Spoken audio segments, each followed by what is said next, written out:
Hello guys! Para sa Math 4, maggagawa po ako ng iba't ibang uri ng triangle. Tara, simulan na po natin!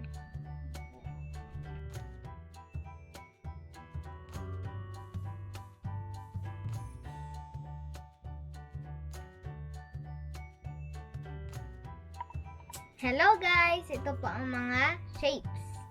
Meron po tayo ditong Trapezoid. Ayan po. Next is rectangle. Ayan po. And then Rhombus. Ito po. Next is square.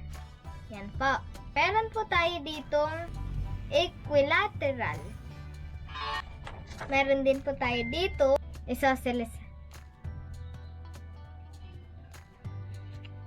And then, meron din po tayo dito Scalene. Thank you for watching guys! Don't forget to click the subscribe button for more updates videos. Thank you po! Bye-bye!